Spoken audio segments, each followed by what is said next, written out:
Assalamualaikum warahmatullahi wabarakatuh. Kami dari kelompok PJOK yang beranggotakan saya sendiri Latifah Nazwa Zahra, Angela Claudia, dan Farhan Daifullah. Apa itu penyakit menular seksual? Penyakit menular seksual atau PMS adalah penyakit infeksi yang menular melalui kontak seksual. Apa itu penyakit menular seksual? Penyakit menular seksual atau PMS adalah penyakit infeksi yang menular melalui kontak. Apa itu penyakit menular seksual?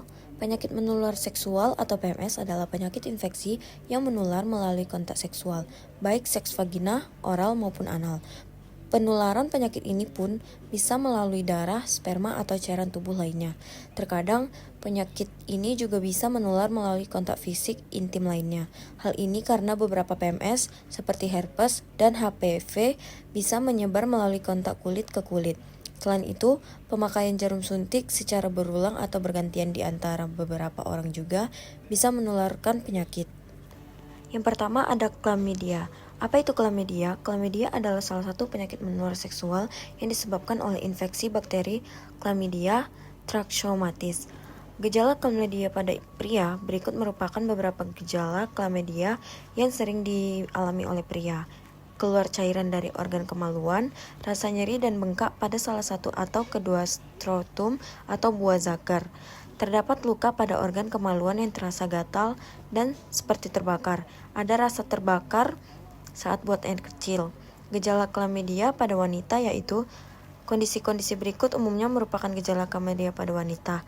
Ada rasa terbakar saat buang air kecil, keputihan yang menimbulkan bau abnormal, merasakan nyeri saat berhubungan intim, bahkan pendarahan pada vagina, rasa mual, demam, dan sakit pada perut bagian bawah jika infeksi telah menyebar. Ada pula penyebab chlamydia. Penyebab chlamydia yaitu penyakit menular seksual yang dapat dengan mudah menyebar melalui aktivitas seksual tanpa pengaman.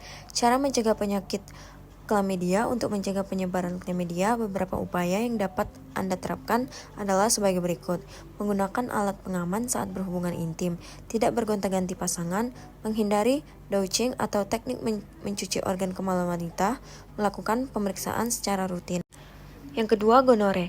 Apa itu gonore? Gonore adalah penyakit yang dapat ditularkan melalui berhubungan intim. Penyebab gonore adalah infeksi bakteri, dan apabila tidak ditangani dapat menjadi cukup berbahaya.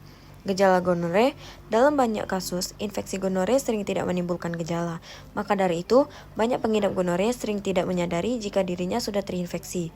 Pada kebanyakan wanita, gangguan ini sering menimbulkan gejala ringan dan disalahartikan dengan infeksi kandungan kemih.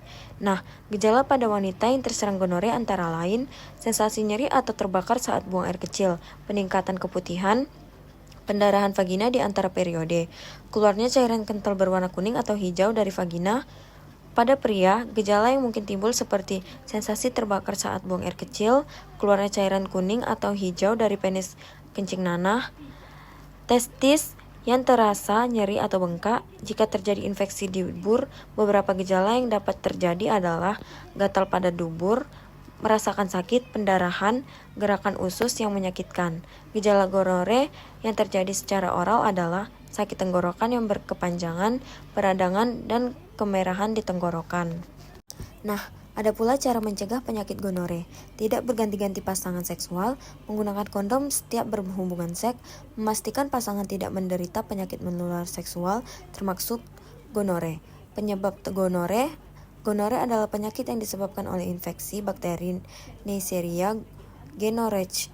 Bakteri tersebut diketahui terdapat pada organ reproduksi, baik pria maupun wanita yang menderita penyakit gonore. Hepatitis B. Hepatitis B merupakan penyakit hati menular yang disebabkan oleh virus hepatitis B. Virus ini merupakan salah satu tipe dari banyak virus yang menyerang hati. Gejala dari hepatitis B sendiri yaitu urin berwarna kuning gelap, diare, rasa lelah berlebihan, demam ringan, feses berwarna pucat, nyeri sendi, kehilangan selera makan, mual atau muntah-muntah, sakit perut, penyakit kuning, ruam, pembuluh darah terlihat seperti laba-laba pada kulit. Penyebab dari hepatitis B adalah yang pertama yaitu dari kontak seksual. Resiko tertular semakin tinggi saat melakukan hubungan seksual tanpa kondom dengan seseorang yang terinfeksi. Virus dapat menular jika darah, air liur, air mani, atau cairan vagina masuk ke tubuh. Yang kedua yaitu dari penggunaan jarum suntik bersamaan. Hepatitis B mudah menyebar melalui jarum suntik yang telah terkontaminasi darah pengidap. Yang ketiga yaitu dari ibu ke anak. Wanita hamil yang terinfeksi hepatitis B dapat menularkan virus ke bayinya saat melahirkan. Langkah utama dalam pencegahan hepatitis B adalah melakukan vaksinasi. Maka dari itu, vaksin hepatitis B menjadi vaksin wajib yang diberikan kepada anak-anak dan diulang secara rutin saat dewasa. Herpes. Herpes adalah kelompok virus yang dapat menyebabkan infeksi. Infeksi virus herpes umumnya ditandai dengan kulit kering, luka lepuh, atau luka terbuka yang berair. Herpes simplex virus dan varicella zoster virus adalah jenis virus herpes yang umum menyerang manusia. Gejala dari herpes.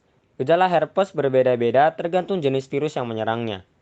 Yang pertama yaitu gejala umum HSV-1, meliputi ditandai dengan sebagai luka atau lecet di bibir, di dalam mulut, atau di alat kelamin, bengkak dan gusi merah, lapisan putih di lidah, pembengkakan kelenjar leher, demam, dan nyeri otot. Yang kedua, gejala umum strain HSV-2 dapat menyebabkan herpes kelamin yang memengaruhi vagina atau penis dan skrotum, serta bokong dan area dubur. Rasa gatal atau nyeri di sekitar alat kelamin atau daerah anus. Luka yang nyeri dan mengeluarkan cairan, nyeri saat buang air kecil, pembengkakan kelenjar getah bening, dan demam. Penyebab dari herpes ini sendiri adalah yang pertama penyebab penyakit herpes yang disebabkan oleh virus herpes HSV-1. HSV-1 biasanya menular melalui kontak langsung dengan luka herpes, air liur, atau cairan tubuh lainnya. Yang kedua, herpes karena HSV-2.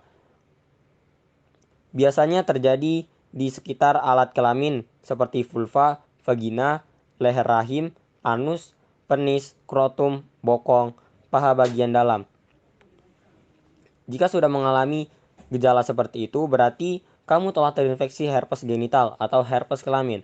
Faktor utama penyebaran herpes kelamin itu disebabkan adanya kontak seksual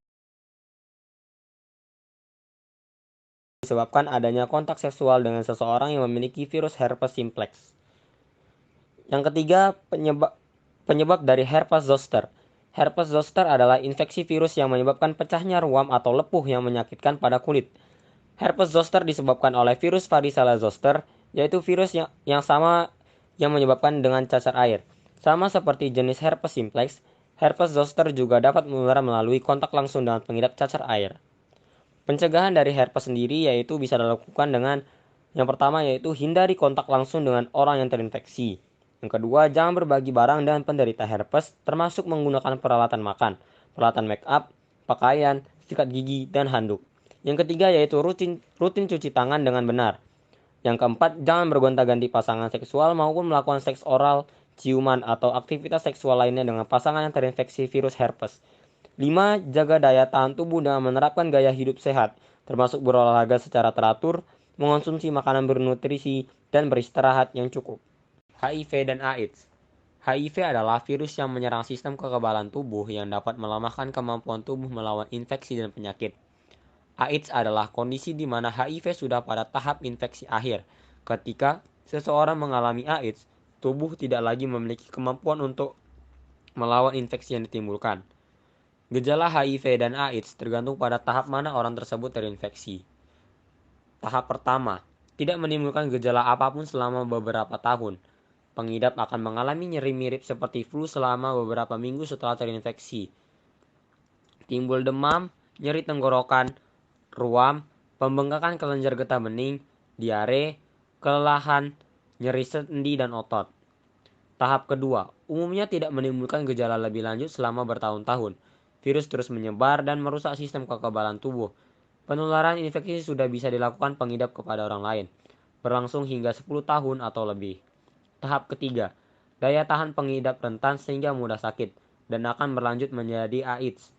Demam terus-menerus lebih dari 10 hari, merasa lelah setiap saat, sulit bernapas, diare yang berat dalam jangka waktu yang lama, terjadi infeksi jamur pada tenggorokan, mulut, dan vagina, timbul bintik ungu pada kulit yang tidak akan hilang nafsu makan sehingga berat badan turun drastis. Penyebab dari HIV. Penyebab dari HIV sendiri yaitu penyebarannya dan penularannya paling banyak disebabkan melalui hubungan intim yang tidak aman dan bergantian menggunakan jarum suntik yang tidak steril saat memakai narkoba. Seseorang yang terinfeksi HIV dapat menularkannya kepada orang lain, bahkan sejak beberapa minggu sejak tertular. Cara pencegahan HIV. Cara pencegahan HIV yang pertama yaitu gunakan kondom yang baru setiap berhubungan intim. Yang kedua, hindari berhubungan intim dengan lebih dari satu pasangan. Yang ketiga, bersikap jujur kepada pasangan jika mengidap positif HIV, agar pasangan juga menjalani tes HIV. Yang keempat, diskusikan dengan dokter jika didiagnosis positif HIV saat hamil, mengenai penanganan selanjutnya dan perencanaan persalinan untuk mencegah penularan dari ibu ke janin. 5. Bersunat untuk mengurangi risiko infeksi HIV. Yang keenam, jika menduga baru terinfeksi atau tertular virus HIV, seperti setelah melakukan hubungan intim dengan pengidap HIV, maka harus segera ke dokter. Tujuannya agar mendapatkan obat post-exposure prophylaxis atau yang disingkat PEP yang dikonsumsi selama 28 hari dan terdiri dari 3 obat antiretroviral. Yang keenam ada Human Papillomavirus atau HPV. HPV merupakan jenis virus yang dapat menimbulkan berbagai masalah kesehatan, misalnya kutil kelamin dan kanker. Adapun beberapa kondisi yang dapat meningkatkan risiko infeksi virus HPV, yaitu yang pertama sering berganti pasangan seksual, yang kedua memiliki daya tahan tubuh yang lemah, yang ketiga memiliki luka terbuka di kulit. Infeksi virus HPV seringkali tidak menimbulkan gejala, namun pada beberapa kasus, virus ini dapat bertahan hingga menimbulkan gejala berupa tumbuhnya kutil di permukaan kulit. Sebagian besar kasus HPV dapat hilang dengan sendirinya tanpa diobati. Sedangkan untuk mengobati kutil yang muncul akibat infeksi HPV, tindakan yang dapat dilakukan oleh dokter adalah dengan memberikan obat oles atau pengangkatan kutil. Selanjutnya yang ketujuh, ada sifilis. Sifilis adalah penyakit menular seksual yang terjadi akibat infeksi bakteri Treponema pallidum. Penyakit ini mempunyai gejala berupa munculnya luka pada alat kelamin atau mulut. Luka ini pada umumnya akan bertahan antara 1 sampai 2,5 bulan dengan tidak menimbulkan rasa sakit tetapi mudah menular. Sifilis atau raja singa disebabkan oleh infeksi bakteri Treponema pallidum. Penyakit menular seksual ini berpotensi menyebabkan komplikasi serius apabila tidak diobati dengan baik. Pengobatan yang dapat dilakukan dengan obat, pembedahan, ataupun support nutrisi. Adapun contoh yang terakhir, yang kedelapan adalah trichomoniasis. Trichomoniasis adalah penyakit menular seksual yang disebabkan oleh parasit Trichomonas vaginalis yang menyebar melalui hubungan seksual. Kebanyakan penderita trichomoniasis tidak merasakan gejala apapun. Meskipun begitu, penderita tetap bisa menularkan trichomoniasis kepada orang lain. Bila terdapat gejala, biasanya keluhan akan muncul 5-28 hari setelah terinfeksi. Untuk mengobati trichomoniasis, dokter akan meresepkan metronidazole. Obat ini dapat dikonsumsi sekali minum dalam dosis besar atau dalam dosis yang lebih kecil selama 5-7 hari, 2 kali sehari. Perlu juga diketahui, untuk mencegah reinfeksi, pasangan seksual pasien juga harus mendapatkan pengobatan yang sama tanpa harus menjalani pemeriksaan terlebih dahulu.